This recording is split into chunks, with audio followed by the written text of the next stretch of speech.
ce n'est pas le seul élément. Vous savez pertinemment que le portugais a énormément de règles.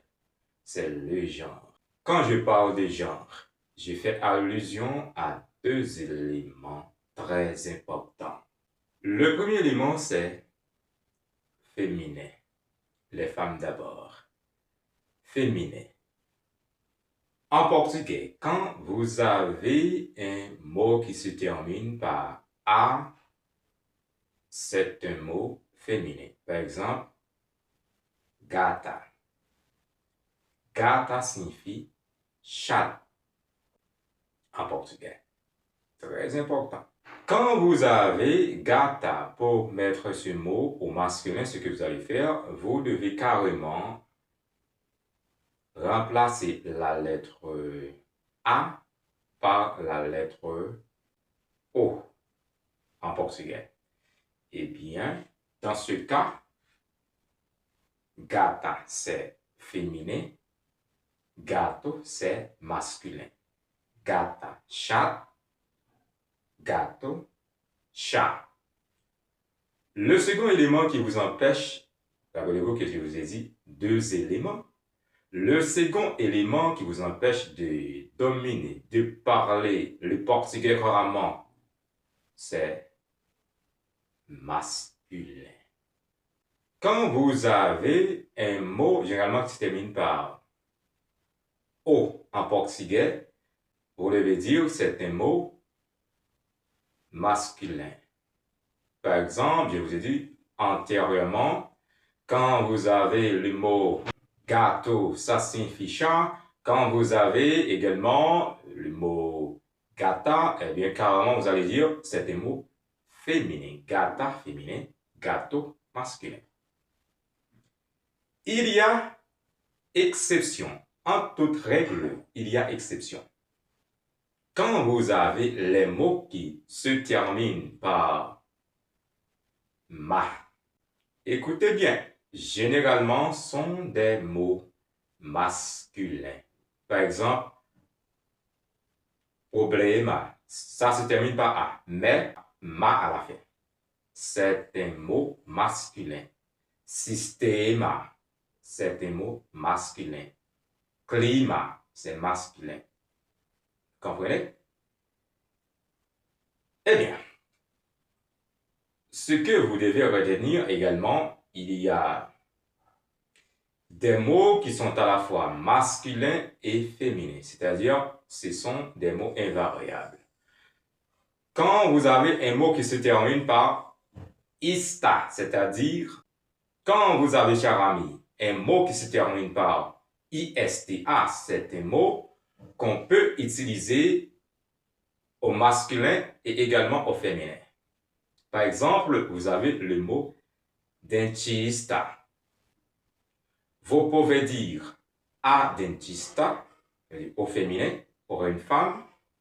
Vous pouvez dire également au dentista masculin pour un homme. Quand vous avez artista, la même chose. Artista est à la fois pour femme, artista est à la fois pour homme. Vous avez également le mot journalista, eh bien, qui est à la fois masculin et féminin. Une chose très importante, je vous ai dit également, il y a exception. Il y a certains mots qui se terminent par O, qui sont des mots féminins. Par exemple, vous avez le mot libido. Libido, c'est un mot féminin. Malgré ça se termine par O, mais c'est un mot féminin. Je vous ai donné des exceptions pour les mots qui se terminent par A, par exemple les mots en ma, masculin. Vous avez certains mots, quand ça est au féminin, le mot a une signification différente. Quand c'est masculin, vice versa. Exemple, le mot capital.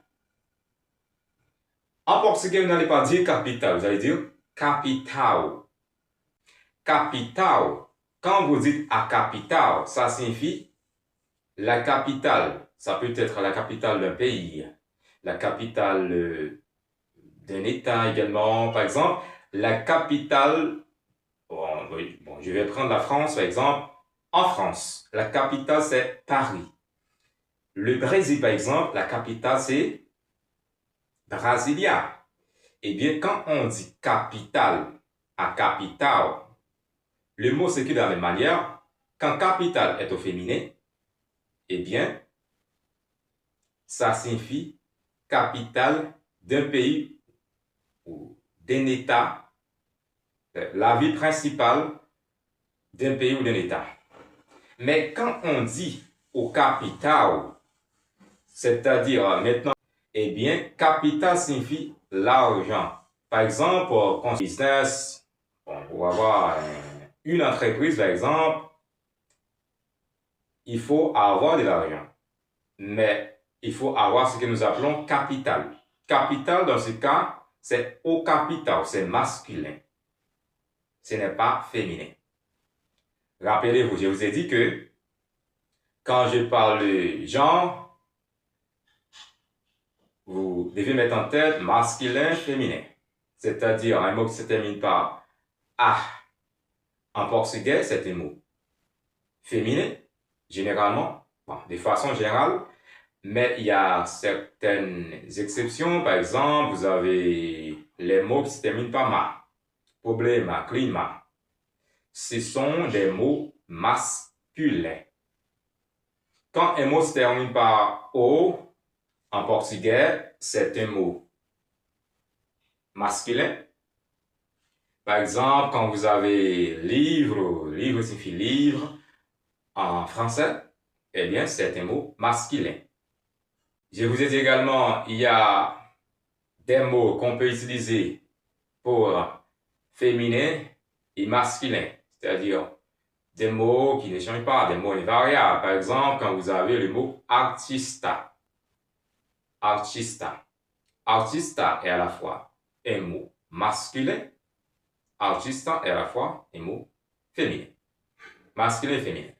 Les deux. Ça dépend de vous, ce que vous allez dire.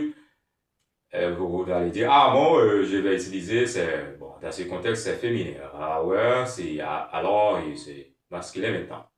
Et c'est à vous de choisir, de voir les contextes, et puis pour savoir ce que vous allez choisir, est-ce que vous allez choisir carrément un article féminin ou masculin pour mettre avant, sinon. Rappelez-vous que il y a certaines exceptions, par exemple, un mot qui se termine par O, c'est féminin, par exemple, vous avez le mot mão. Mão signifie main, mais ça se termine par O en portugais, a mão. Nous avons également le mot photo, mais vous n'allez pas dire photo en portugais, vous allez dire photo. Quand vous avez le mot photo, eh bien ça c'est un mot féminin. C'est comme ça le portugais, c'est-à-dire si vous ne dominez pas ces éléments, vous aurez énormément de problèmes justement pour comprendre et parler couramment